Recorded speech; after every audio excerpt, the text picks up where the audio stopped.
Hi friends, welcome to Crafty Corner. இன்னைக்கு வந்து நம்ம ஒரு கிராஃப்ட் பண்ண போறோம். உங்ககிட்ட வந்து நார்மல் பெயிண்ட், இந்த மாதிரி பெயிண்ட், அதுக்கு அப்புறம் ஒரு வாட்டர் பாட்டில், நார்மலா இந்த மாதிரி ஒரு plastic water bottle, scissors and ஏதாவது ஒரு 4 கலர்ஸ் இல்லைனா உங்ககிட்ட இருக்க கலர் நெயில் பாலிஷ், இதெல்லாம் உங்ககிட்ட இருந்தால் ஒரு சூப்பரான கீ செயின் பண்ணலாம். ஓகே, அது எப்படின்னு பார்ப்போம் வாங்க. இப்போ நீங்கள் என்ன பண்ணணும்னா, இந்த வாட்டர் பாட்டில் இந்த சைஸ் இருக்கலாம், இல்லைனா இன்னும் சின்னதாக இருந்தால் கூட ஓகே. நமக்கு வந்து இந்த கேப் அதெல்லாம் தேவையில்லை, இந்த பிளாஸ்டிக் ஷீட் மாதிரி இருக்கு இல்லையா, அது மட்டும்தான் வேணும். ஸோ வந்து இந்த கீழே இருக்க இந்த போர்ஷனை கட் பண்ணிக்கோங்க. இது இவ்வளோ இந்த போர்ஷனை கட் பண்ணிக்கோங்க. நான் இங்கே வந்து ஒரு பாட்டில் கட் பண்ணி வச்சுருக்கேன். இந்த போர்ஷன் மட்டும் குட்டியாக கட் பண்ணி வச்சுக்கோங்க. அதுக்கப்புறம் இந்த மேலையும் கட் பண்ணிக்கோங்க. இந்த அளவு வந்து நமக்கு ஷீட் இருந்தால் போதும். அதை வச்சுட்டு நீங்கள் வந்து லீஃப் ஷேப்பில் கட் பண்ணிக்கோங்க. நான் ஏற்கனவே கட் பண்ணி வச்சுருக்கேன். உங்களுக்கு எத்தனை பீஸ் லீஃப் வேணுமோ அந்த மாதிரி கட் பண்ணி வச்சுக்கோங்க.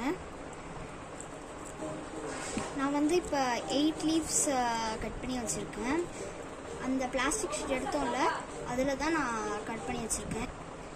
இந்த எல்லா லீவ்ஸ்லையும் நீங்கள் அந்த கீ செயின்குள்ளே மாட்டுறதுக்காக இந்த இப்படி 2 எண்டு இருக்கும் இல்லையா, அது வந்து ப்ராப்பராக கட் ஆகல. இங்கே பாருங்களேன், இந்த எண் இப்படி 2 எண்டு இருக்கும் இல்லையா, அதில் ஒரே ஒரு எண்டில் மட்டும் ஹோல் போட்டுக்கோங்க. நான் இப்போ போட்டு காட்டுறேன். இதோ இப்படி நான் சிசர் வச்சு ஒரு ஹோல் போட்டிருக்கேன். நான் சிசர் வச்சு எப்படி போட்டேன்னா, இதோ இப்படி வந்து நீங்கள் ஃபோல்ட் பண்ணிக்கிட்டு ஒரு குட்டியாக அப்படி கட் பண்ணிக்கிட்டால் போதும். இதே மாதிரி இந்த எல்லா பேப்பர்ஸ்க்கும் இந்த எல்லா பிளாஸ்டிக் ஷீட்டுக்கும் ஹோல் போட்டு வச்சுக்கோங்க. ஸோ இப்போ வந்து நான் நிறைய லீவ்ஸ் போட்டால் நல்லா இல்லை அப்படின்ட்டு நான் கொஞ்சம் ஒரு 5 பீசஸ் ஆஃப் லீவ் மட்டும் எடுத்து வச்சுருக்கேன்.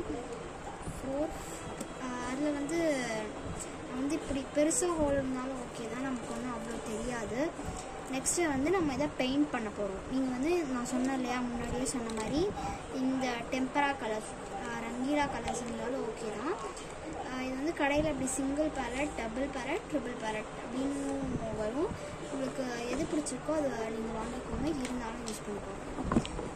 இல்லைன்னா ஒருவேளை அவங்கள்ட்ட பெயிண்ட் இல்லைன்னா இந்த மாதிரி நெயில் பாலிஷ் ஏதாவது லோக்கல் பிராண்டாக இருந்தால் கூட ஓகே தான். அந்த மாதிரி அவங்களுக்கு என்ன கலர் பிடிச்சிருக்கோ அது மட்டும் எடுத்துக்கோங்க. அதை எடுத்து இந்த ஒரு லீஃப்லையும் பெயிண்ட் பண்ணிக்கோங்க. ஏதோ இப்போ வந்து நான் ஒரே ஒரு லீஃப்க்கு மட்டும் கலர் பண்ணியிருக்கேன். அதே மாதிரி நீங்களும் கலர் பண்ணிக்கோங்க. ஸோ இப்போ வந்து நான் எல்லாத்துக்கும் கலர் பண்ணி முடிச்சிட்டேன். நான் வந்து ஏதோ இந்த 2 லீஃப் மாதிரி இருக்கு இல்லையா, அதுக்கு மட்டும் சேம் கலர் பெயிண்ட் பண்ணியிருக்கேன். இதுக்கு வந்து நான் பெயிண்ட் யூஸ் பண்ணல. ஒருவேளை நீங்கள் பெயிண்ட் யூஸ் பண்ணுறதா இருந்தால் இந்த வாட்டர் கலர்ஸில் வாட்டரை ஆட் பண்ணாமல் பெயிண்ட் பண்ணுங்கள். ஒரு கோட்டிங் கொடுத்துட்டு இன்னொரு கோட்டிங் கொடுத்துக்கோங்க. மீன்ஸ் டபுள் கோட்டிங்காக கொடுத்துக்கோங்க. உங்கள்கிட்ட நெயில் பாலிஷும் இருக்குது, பெயிண்ட்டும் இருக்குது. கிளாஸ் பெயிண்ட் இருந்துச்சுனாலும் நீங்கள் அதையும் யூஸ் பண்ணிக்கலாம். ஒரு ஈஸியான சிம்பிளான வேலை எல்லோரும் பண்ணுற மாதிரி தான் நான் இன்றைக்கி பண்ணியிருக்கேன். அதுக்கப்புறம் இந்த மாதிரி ஏதாவது பழைய கிச்சனோட ரிங்ஸ் இருந்துச்சுன்னா எடுத்துக்கோங்க. இல்லைனா அந்த பர்ஸ்லேயோ இந்த கீழேயோ ஒரு ஹோல் மாதிரி இருக்கு இல்லையா, அதில் ஒரு நாட் ஒயர் வச்சு இந்த மாதிரி பண்ணிக்கலாம் நீங்களே. அதை நான் எப்படின்னு நெக்ஸ்ட் வீடியோவில் அப்லோட் பண்ணேன். இந்த எல்லாத்தையும் இதுக்குள்ளே இன்சர்ட் பண்ணிக்கோங்க. ஸோ இப்போ வந்து நான் ஃபுல்லாக வந்து இன்சர்ட் பண்ணிட்டேன். நான் இந்த நெயில் பாலிஷ் காயறதுக்கு முன்னே பண்ணதுனால இப்படி கையெல்லாம் ஆயிடுச்சு. அதுக்கப்புறம் ஒரு மாதிரி இருக்குது. அதுக்கப்புறம் இந்த மாதிரி டாட்டாக இருக்குது. நீங்கள் வந்து பெட்டர் காஞ்சதுக்கப்புறம் பண்ணிங்கன்னா ஷைனிங்காக இருக்கும். நான் உங்களுக்கு முன்னாடியே சொல்ல மறந்துட்டேன், இது வந்து ஒரு வாட்டர் ப்ரூஃப் கீ செயின் அப்படின்னே சொல்லலாம். நீங்கள் nail polish or glass paint use பண்ணிங்கன்னா அது வாட்டர் ப்ரூஃபாக இருக்கும். பெட்டர் நெயில் பாலிஷ் அல்லது கிளாஸ் பெயிண்ட் யூஸ் பண்ணலான்னு என்னோட சஜஷன். இன்றைக்கி வந்து ஒரு சூப்பரான கீ செயின் ரெடி ஆயிடுச்சு. நம்ம வந்து பர்ஸ், சாவி அந்த மாதிரி எதில் வேணால் நம்ம யூஸ் பண்ணிக்கலாம். அது ஓகே, பாய். சப்ஸ்கிரைப் பண்ணுங்கள். Like, share and subscribe. Crafty corner.